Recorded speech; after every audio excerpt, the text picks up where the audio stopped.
ओम शांति। बाबा हम बच्चों का बाप टीचर सदगुरु बनकर आता।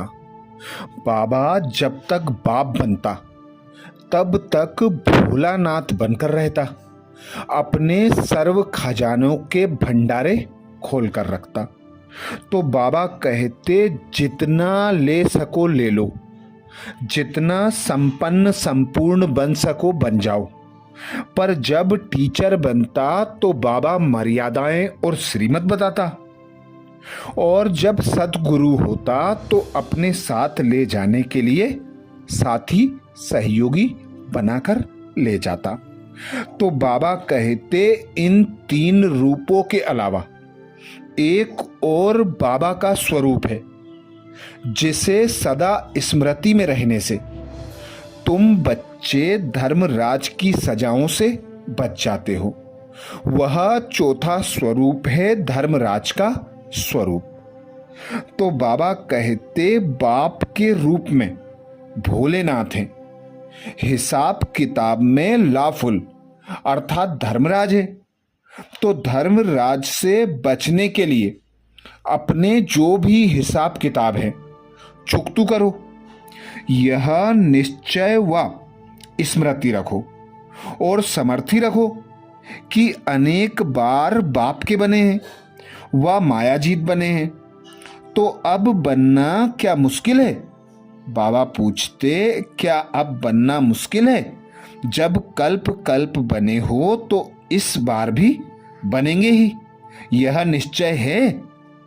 क्या स्मृति स्पष्ट नहीं है कि मुझे श्रेष्ठ आत्मा ने विजयी बनने का पार्ट अनेक बार बाबा ने दिया है?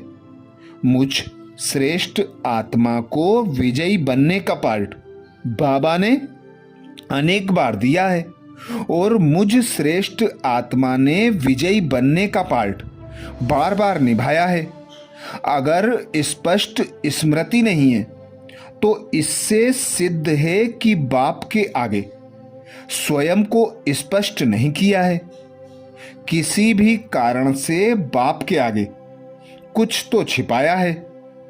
तो यह भय का भूत इस कारण से ही छिपा हुआ है। जो हूं जैसा हूं वैसा ही बाप का हूं।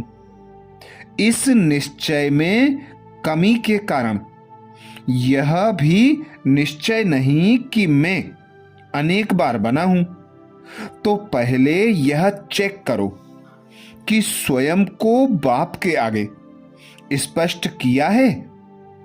चेक करो, बाबा के आगे जो हूं जैसा हूं बाबा का हूं यह स्पष्ट किया है। इसीलिए बाबा कहते बाप को पोता मेल देते रहो, अथवा अपने को और बाप को खुश करते हो कि बाप तो जानी जाननहार है, वह तो सब कुछ जानते ही हैं। क्या बाप यह नहीं जानता कि मैं जानता हूं? विश्व के शिक्षक के भी शिक्षक बनते हो। बाप को विस्मृति हुई है क्या जो बाप को स्मृति दिलाते हो? इसलिए यह एक ईश्वरीय नियम व मर्यादा है कि कोई भी एक मर्यादा का पालन नहीं करते तो वे मर्यादा पुरुषोत्तम नहीं बन सकते। इसलिए कारण का निवारण करो। बाप के आगे छिपाने से एक के ऊपर लाख गुना बोझ चढ़े हुए होने के कारण जब तक स्वयं को हल्का नहीं किया है तो सोचो कि एक गलती के पीछे अनेक गलतियां करने से और एक मर्यादा का उल्लंघन होने से अनेक मर्यादाओं का उल्लंघन हो जाने के कारण वह इतना लाख गुना बोझ चढ़ा हुआ होने से चढ़ती कला में कदम कैसे बढ़ा सकते हो और निशाने के समीप कैसे आ सकते हो? लौकिक दुनिया में भी कोई चीज छिपाने वाले को कौन सा टाइटल दिया जाता है? छोटी सी चीज को छिपाने वाले को चोर की लिस्ट में तो गिनेंगे ना। तो जब तक ऐसे संस्कार हैं, बाप दादा के आगे झूठ बोलना व किसी भी प्रकार से बात को चला देना, तो मालूम है कि इसका कितना पाप होता है। ऐसे अनेक प्रकार के चरित्र बाप के आगे दिखाते हैं। ऐसे चरित्र दिखाने वाले कभी श्रेष्ठ चरित्रवान नहीं बन सकते। बाप को भोलानाथ समझते हैं ना, इसलिए समझते हैं कि छिप जाएगा और चल जाएगा, लेकिन बाप के रूप में भोलानाथ है। साथ साथ हिसाब चुकतू कराने के समय लाफुल भी तो है ना।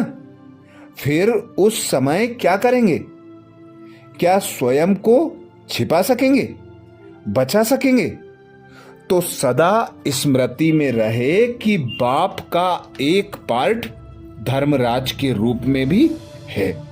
तो अभी बाप भोलानाथ बनकर ही हम बच्चों को धर्मराज की सजाओं से बचने की अनेक युक्तियां बताते। इसीलिए बाबा कहते, जो हो जैसे हो वैसे बाबा के समक्ष स्पष्ट रहो।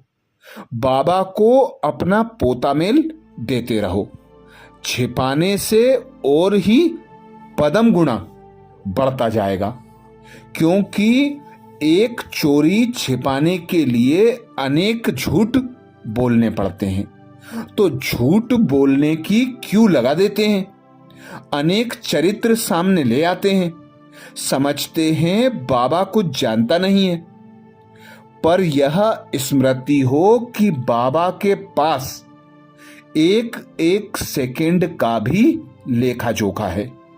बाबा ने कहा है, अंत समय में साक्षात्कार कराएंगे।